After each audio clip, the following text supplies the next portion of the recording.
1971 medical termination of pregnancy act പ്രകാരം ഒരു സ്ത്രീക്ക് തൻ്റെ ഗർഭധാരണം മൂലം മാനസികമായോ ശാരീരികമായോ എന്തെങ്കിലും അസ്വാസ്ഥ്യം തോന്നുകയാണെങ്കിൽ അവൾക്ക് ആ ഗർഭം വേണ്ടെന്ന് വെക്കാം. അതിന് സ്വന്തം ഭർത്താവിൻ്റെ അനുവാദം പോലും ആവശ്യമില്ല.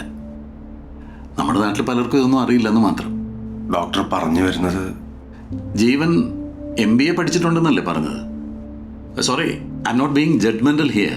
ഈ MBAക്ക് മുമ്പ് കാറ്റ് എക്സാം എഴുതാനുള്ള കോച്ചിങ്ങിന് പോയിട്ടുണ്ടോ എന്നാണ് ഞാൻ ഉദ്ദേശിച്ചത്. അതും ഇതുമായിട്ട് നമ്മളൊരു എൻട്രൻസ് എക്സാമിന് പോലും 1-2 വർഷത്തെ തയ്യാറെടുപ്പ് നടത്തും അല്ലേ? പാരൻസൊക്കെ എത്ര കൺസേൺഡ് ആണ് അതിനെപ്പറ്റി. പക്ഷേ ജീവിതത്തിലെ ഏറ്റവും പ്രധാനപ്പെട്ട എക്സാമായ പാരൻഹുഡിന് വേണ്ടി നമ്മൾ എന്ത് പ്രിപ്പറേഷനാണ് ചെയ്യാറുള്ളത്? ആലോചിച്ചിട്ടുണ്ടോ? ഞാൻ നിങ്ങളെ കുറ്റപ്പെടുത്തിയതല്ല. സാധാരണ എല്ലാവരും ഇങ്ങനെയൊക്കെ തന്നെയാണ്. കല്യാണം കഴിഞ്ഞ് ഒരു 6 മാസം ആകുന്നതിന് മുമ്പേ ചോദിച്ചു തുടങ്ങും, വിശേഷം വല്ലതും ആയോ എന്ന്. എൻ്റെ കല്യാണം കഴിഞ്ഞിട്ട് ഏതാണ്ട് ഒരു വർഷം ആകുന്നതിന് മുമ്പേ എൻ്റെ ഉമ്മ എന്നോട് അത് കുറച്ച് കടന്നാണ് ചോദിച്ചത്. ഇത് ആരുടെ കുഴപ്പമാണ്, നിനക്ക് ഏതെങ്കിലും നല്ല ഡോക്ടറെ കണ്ടുകൂടെ എന്ന്. ഞാനിപ്പോഴും ഒരു നല്ല ഡോക്ടറാണെന്ന് എൻ്റെ ഉമ്മയ്ക്ക് തോന്നിയിട്ടില്ല കേട്ടോ.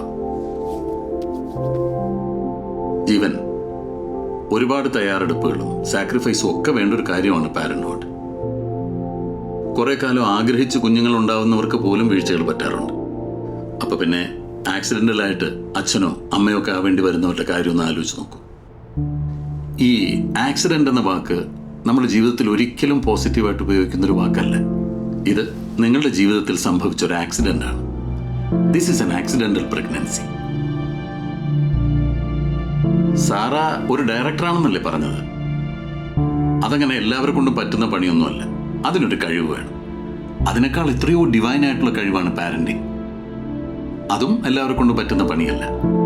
അതിന് പറ്റാത്തവർ ആ പണിക്ക് നിൽക്കാതിരിക്കുന്നതാണ് നാടിന് നല്ലത്. ഈ ക്രിമിനൽസൊക്കെ അവരുടെ ചൈൽഡ്ഹുഡ് ശരിയല്ലാത്തതുകൊണ്ടാണ് അങ്ങനെ ആയിത്തീർന്നതെന്നല്ലേ നിങ്ങൾ സിനിമയിലൊക്കെ പറയാറ്. ഒരു സിനിമ ഷൂട്ടിംഗ് തുടങ്ങുന്നതിന് എത്രയോ മുമ്പ് ഒരുപാട് ആലോചിച്ചും ഡിസ്കസ് ചെയ്തിട്ടൊക്കെ അല്ലേ ഒരു തീരുമാനം എടുക്കുക. അതിനേക്കാളൊക്കെ വലിയ തീരുമാനമല്ലേ ഇത്? Better not be a parent than be a bad parent. ഇത് വലിയ മഹാന്മാര് പറഞ്ഞതൊന്നുമല്ല, ഞാൻ പറഞ്ഞ് എഴുതി അവിടെ വെപ്പിച്ചതാ. ഡോക്ടർ, യെസ്, വൈഫ് വിളിച്ചായിരുന്നു. പിള്ളേര് കാറിൽ ഭയങ്കര ബഹളാന്ന് പറഞ്ഞു. ഇതാ വരുന്നൊന്ന് പറ. Okay doctor. അപ്പം ഞാൻ ഇറങ്ങട്ടെ. രണ്ടുപേരും കൂടെ ആലോചിച്ചിട്ട് ഒരു തീരുമാനം എടുത്താൽ മതി.